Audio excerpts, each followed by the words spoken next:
جب بھی کوئی انسان اس دنیا فانی سے رخصت ہونے کے بعد آخرت کی طرف منتقل ہو جاتا ہے تو اس کی جو سب سے پہلی منزل ہے وہ قبر ہے۔ حدیث مبارکہ میں اللہ کے رسول صلی اللہ علیہ وسلم ارشاد فرماتے ہیں کہ القبر روضۃ من ریاض الجنہ او حفرۃ من حفر النار، کہ قبر جنت کے باغیچوں میں سے ایک باغیچہ ہے یا جہنم کے گڑھوں میں سے ایک گڑھا ہے۔ دیکھیں، جو نیکوکار لوگ ہیں، جو اللہ رب العالمین کے ہر حکم کی اتباع کرنے والے لوگ ہیں، جو اللہ کے فرمانبردار لوگ ہیں، جب ایک نیک بندے کو، ایک صالح بندے کو، ایک فرمانبردار بندے کو قبر کے اندر رکھا جاتا ہے تو وہ اپنی قبر کو جنت کا ایک ٹکڑا، جنت کا ایک باغیچہ پاتا ہے۔ حدیث مبارکہ میں اللہ کے رسول صلی اللہ علیہ وسلم نے ارشاد فرمایا کہ جب ایک مومن بندے کو، ایک نیک وکار بندے کو قبر میں رکھا جاتا ہے تو اللہ تعالیٰ اپنے فرشتوں کو یہ حکم دیتے ہیں کہ اس کے لیے جنت کا بستر بچھا دیا جائے اور اس کو جنت کا پہناوا یعنی جنت کا لباس پہنا دیا جائے۔ بظاہر تو ایسے ہوتا ہے کہ جو رشتہ دار ہیں بندے کو، مردے کو کفن کے ساتھ دفن کرتے ہیں، لیکن جنت میں اس کا وہ کفن اتار کر اس کو جنت کا لباس پہنا دیا جاتا ہے۔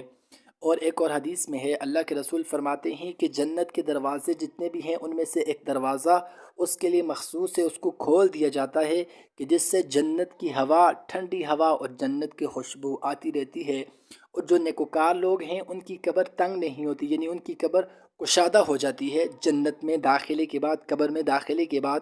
اور ان کی قبر وسیع ہو جاتی ہے، یعنی ان کی قبر تنگ نہیں ہوتی، اور ان کو جنت کی بشارت ان کی قبر کے اندر ہی دی جاتی ہے کہ تمہیں اللہ رب العالمین نے جنت میں داخل کرنا ہے۔ یعنی یہ خوشخبری اس بندے کو قبر ہی کے اندر مل جاتی ہے، اور اس کے بعد اس کی قبر کو روشن کر دیا جاتا ہے اور وہ آرام کرتا ہے۔ تو میرے بھائیو، ایسے اعمال کرنے کی ہمیں ضرورت ہے۔ جب ہمارے سامنے موت کی بات کی جاتی ہے یا آخرت کی بات کی جاتی ہے یا قبر کی بات کی جاتی ہے تو ہم ڈر جاتے ہیں کہ قبر میں کیا ہوگا، لیکن اگر آپ نیک عمل کرتے ہیں، آپ نیکوکار ہیں، آپ اللہ تعالیٰ کے ہر حکم کو مانتے ہیں، اللہ رب العالمین کے احکامات کی آپ نافرمانی نہیں کرتے، تو یقیناً قبر آپ کے لیے ایک جنت ہوگی۔ اور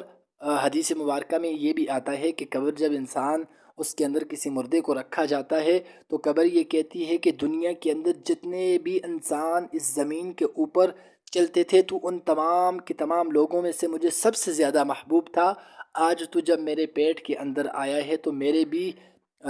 بھی